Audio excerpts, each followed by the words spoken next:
Bueno, contame un poquito cómo podemos tratar los argentinos, la gente, el lenguaje inclusivo.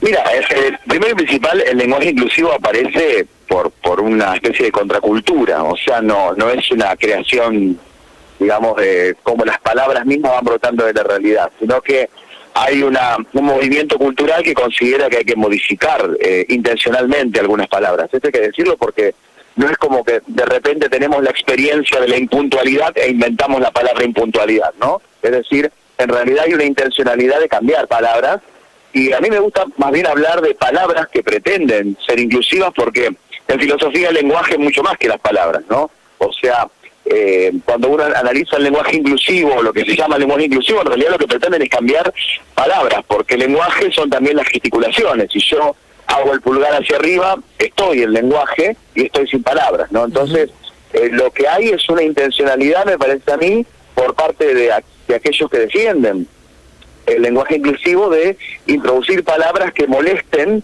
ya que consideran que algunas palabras no terminan de incluir a todos los géneros. Juan, te consulto, ¿considerás que es una herramienta, por ahí que se pueda tratar en las escuelas? Mira, una herramienta necesaria. Es bastante complicado porque un poco me parece que se chocaron dos cosas la semana pasada, porque al ser una cuestión coyuntural no puedo olvidarme de la prohibición de Ciudad Autónoma de Buenos Aires, ¿no? O sea, sí, creo que al cruzarse las dos cosas se desocultaron varias cuestiones, ¿no? O sea, primero y principal, hay una cuestión que tiene que ver con que en las escuelas, cuando se enseña lengua, se tiene que enseñar la generalización que dice la Real Academia Española. Esto es así. Pero también hay una realidad, y es que vos no podés frenar la forma de hablar de la gente si intencionalmente quieren hablar así. O sea, vos no podés por decreto prohibir que la gente hable de un determinado modo o que use determinadas palabras, porque eso me parece que ambas posturas tienen algo de extremo, ¿no? O sea, el que pretende desde un movimiento cultural decir, vamos a decir que de ahora en más generalizamos más en todos y no en todes, pero que ahí hay un exceso que pretende hacer algún tipo de revolución desde la palabra, pero también hay un exceso desde el que dice no hablen de determinado modo en el lugar.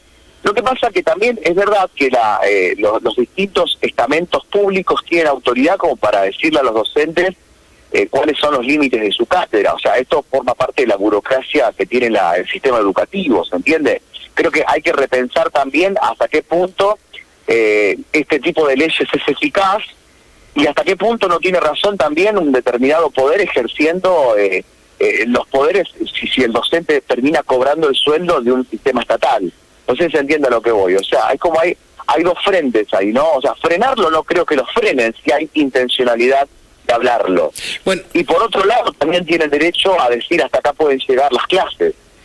Vos sabés que cuando comenzábamos el programa nosotros estábamos escuchando, ¿no?, la palabra de Horacio Rodríguez Larreta, que daba como mensaje que está prohibido en las escuelas, por lo menos en la provincia de Buenos Aires.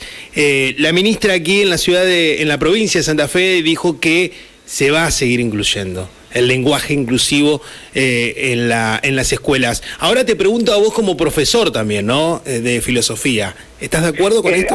Mira, yo creo que hay que, después de mi postura como profesor, pero déjame mostrar un detalle que por ahí se escapa, porque yo creo que siempre cuando se hablan de estos temas se termina utilizando un argumento de autoridad, que la RAE, o se termina diciendo inclusivo es incluir lenguaje de señas. Son todas cosas con las cuales estamos de acuerdo. O sea, incluso yo personalmente no uso el lenguaje inclusivo, lo cual ya es una postura. O sea, yo no generalizo en todos, yo generalizo en todos, ¿no? Ajá. Ahora, eso es una postura porque la acción es una postura.